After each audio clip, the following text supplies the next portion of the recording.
friends, it's Teresa and welcome back to my channel. In today's video, we are going to be chatting about the books that I plan on reading for my readathon, the Trick-or-Treat-a-thon in October. If you guys have missed the announcement, I will link mine down below or in the end cards if you guys would like to check it out and peruse and give yourself a chance to figure out a TBR. This video will come out on Monday, so you'll have time. Monday's the 2nd, so you'll have time to figure things out. But as it is a Friday afternoon, it's a very long week, I am going to be lazy and I will just have editing Therese, sorry buddy, throw up the covers. I'm really not feeling looking through my shelves, picking out the books and then fixing my shelves back up. I'm going to just go here real quick because the adjusting of the lighting. But if you guys don't know, I have been co-hosting a readathon with my friends from the group chat for about, I want to say 3 or 4 years now. This will be our 4th year doing it. It is a month-long readathon. We do 9 prompts every year, and it's just a very chill, relaxed readathon. If you can find a book that rules over all the prompts, you're more than welcome to. You can double up. You can bend, as you guys will find out with my own TBR. You can bend the rules however you like. So it's always a lot of fun for everyone, and I've never heard anyone complain about the readathon. I don't think. Or if someone has complained, I think we've all just promptly ignored it. So this year's theme is actually based off of children's TV shows. So if you guys had seen my announcement video, again linked in below in the cards, you guys know the prompts. But let's start off with all the books I'll be reading, starting with the first prompt, which is Sweet Life of Zack and Cody, episode Sweet 613. This prompt is to read a commonly banned book, and I have 2 choices for this one. It really depends on what Libby has for me. I'm pretty sure they only have just this one. So my first option is All Boys Aren't Blue by George M. Johnson. This is non-fiction, and it's all essays of personal essays of a prominent queer journalist, George M. Johnson, as he, explores his childhood, adolescence, and adulthood as a queer person. So that is one of my options. I have had this book on my to read list for so long that it's almost offensive. So I figured, I was like, this is a good time to do it. I was scrolling through some commonly banned books, and this was one of them. The other one is a graphic novel that I don't know if my library will have, but if they do, I might just squeeze it in. But that is Persepolis, the Story of a Childhood by Marjane Satrapi. It's a translated work following a young girl following a young girl from ages 6 through 14 that saw the overthrow of Shah's regime and the triumph of the Islamic Revolution. I've heard really heartbreaking things about this book, but I've heard really good things about this book. So I have, again, one of the books I've been wanting to read for so long but have just never gotten the chance to. So either or will be one of my books for the Sweet Life of Zack and Cody pick. I'm really excited for either one of them. I don't think any one of them can go wrong. I've heard a lot of my friends read both and have loved them both so much. Here is where some of the bending gets into. So the next prompt is Powerpuff Girls, the Speed Demon segment, and that is read a book about demons. I have read many a book about demons in my life, one of which you will see in my August and September wrap-up. There is a review of that book. The other books are the Shadowhunter books, but this one, I could not find one for the life of me. I was checking everything. I was like, what should I reread? So I bent the rules a little bit as a co-host because I am just that kind of person. And while this book does not feature specific demons, I think it is close enough. So I will finally be reading through / rereading, because I've only read the censored version, reading through the uncensored version of Dorian Gray by Oscar Wilde. I reread this book at least once a year. I haven't done it in the past couple of years just because I've had so many arcs to catch up on and so many books to read and talk about. But I purchased the uncensored version when it came out. I have not read it yet, so I figured I'm going to bend the rules a little bit. I'd say the devil is close to being demonic as it gets. So young Dorian Gray gets his picture painted by the lovely Basil Howard, and as he's looking upon this beautiful masterpiece, he becomes so overcome with the fact that he will never be the same kind of beautiful. And he strikes up, I forget I always am confused if it's unconscious or consciously a deal with the devil, in this case my demon, to have it so he will stay forever young while this painting becomes slowly decrepit and old with every sin he commits.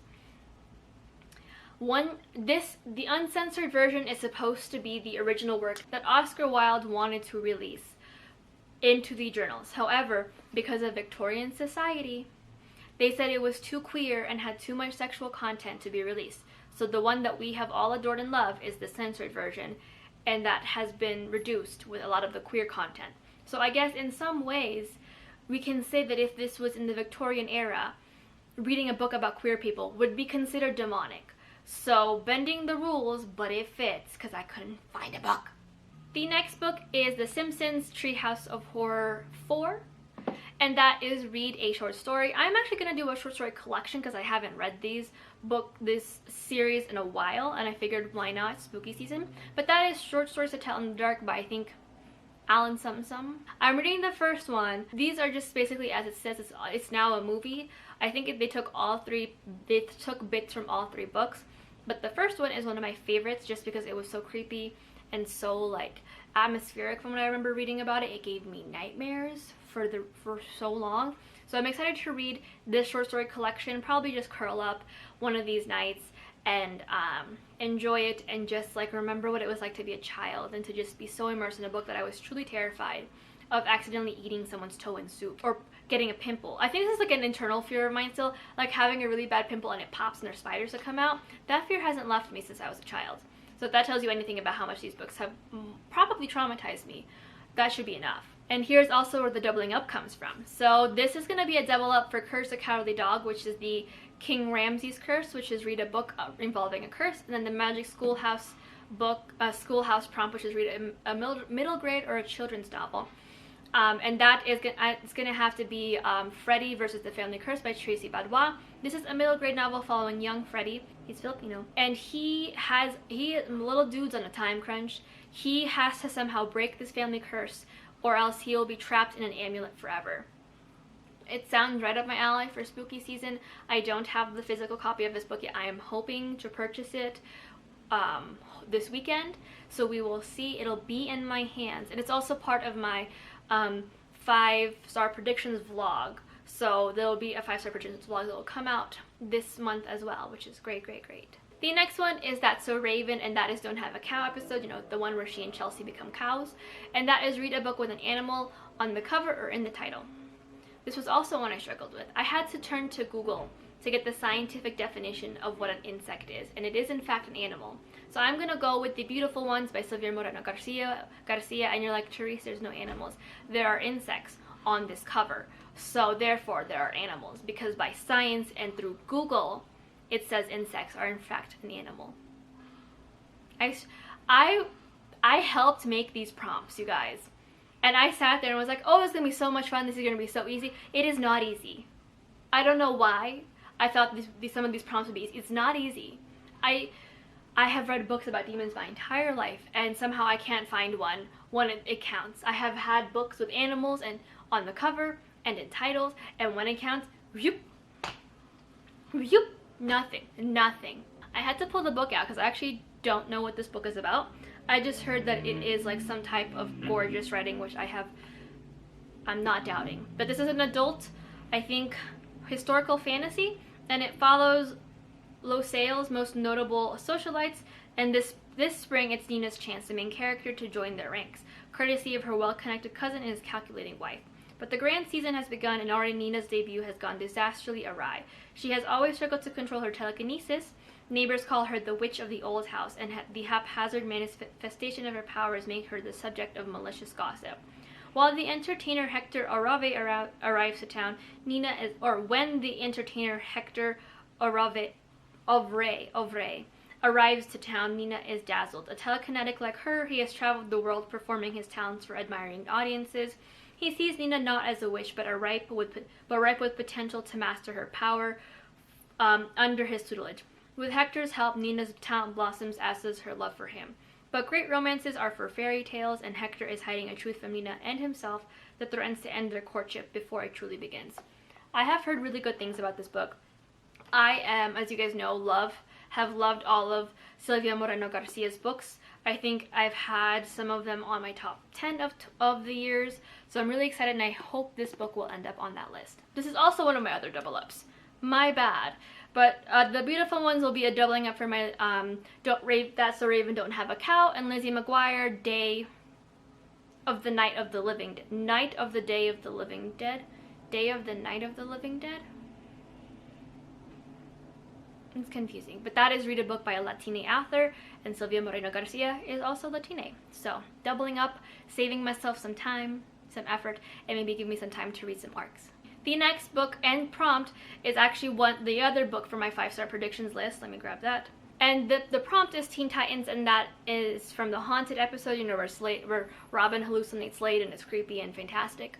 And that is read a Gothic book. Again, there is such a wide range of Gothic books. I've heard ones kind of circling, which is A Study in Drowning, which I've heard really good things about. It's like Gothic, dark academic, romance. So that's an option for you guys. Dorian Gray could have been an option for this for me. This is one that I've had my eye on because I have heard good things about this one. And that is The Last Tale of the Flower by Roshani Chokshi. Now, I have heard good things about Roshani Chokshi. They are also a Filipino author. And the only thing that's kept me from reading their books is that I was not a fan of the opening for Silver Serpents, but I have heard amazing things about this one. This is a Gothic adult novel following a friendship of two girls. Does this one have a curse? No, I already have one with a curse. But I will read you guys the synopsis because, again, I don't fully know the synopsis for this one. But I do know that have heard wonderful things from people that I trust. A sumptuous Gothic-infused story about marriages unraveled by dark secrets, a friendship cursed to end in tragedy, and the danger of believing in fairy tales. Once upon a time, a man who believed in fairy tales married a beautiful, mysterious woman named Indigo Maxwell Castañeda. He was a scholar of myths, she was an heiress to a fortune. They exchanged gifts and stories and believed they would live happily ever after. And in exchange for her love, Indigo extracted a promise that her bridegroom would never pry into her past. But when Indigo learns that her estranged aunt is dying, and the couple is forced to return to her childhood home, the House of Dreams, the bridegroom will soon find himself unable to resist. For within the crumbling manors, extravagant rooms, and musty halls, there lurks the shadow of another girl, Azure, Indigo's dearest childhood friend, who suddenly disappeared. As the house slowly reveals his wife's secrets, the bridegroom will be forced to choose between reality and fantasy, even if doing so threatens to destroy their marriage or their lives. It just sounds heartbreaking, and I've heard so many good things about this book. Everyone that I know has loved it, so I know therefore that I will love it. So the last prompt of this one, because I missed it, is SpongeBob SquarePants The Graveyard Shift, and that is read a book at night. Now, if you guys know my implication of having read a lot of books about demons, you know those books are the Shadowhunter Chronicles, and you know Cassie Clare is going to be releasing a new book in the middle of October. So I'll be reading for this prompt The Sword Catcher by Cassandra Clare. I know some things about this book. I know no things about this book. I know that this book is her first venture into adult high fantasy. It's following a young boy named Kel who was adopted by a royal family to be made into his brother's exact duplicate. And then that's about as far as I know. There's a girl who who uses magic to heal people and the outskirts, and that she has to venture into the city where magic's not allowed to be able to find a specific, thing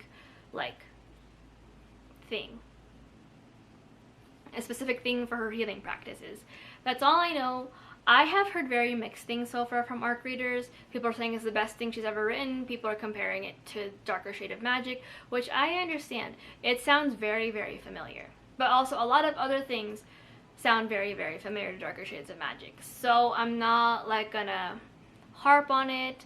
I'm just excited to read it. It comes out October 10th. I'm probably gonna pre-order it. Cause I don't know how I'm gonna be working when this occurs, because I work on a different side of town where there are no bookstores. It's a little hard, but it's fine. But yes, that is it for my TBR for October. If you guys are excited for any of the books that I'm reading, let me know if you have read them in the comments, or if you're just really excited to see what my thoughts are, you can go ahead and subscribe and like, and you know, keep telling me what you like seeing. Let me know in the comments what your TBR is starting to look like, if you have any spooky books, or if you're not like a spooky person and you just want to like enjoy the vibes, if you're reading more like vibey books, you know, lighthearted books, let me know. But until next time, I will see you guys in my next video, and hope you guys are having a wonderful, wonderful weekend or week where you guys are staying safe and having fun. And I'll talk to you guys in my next video. Bye!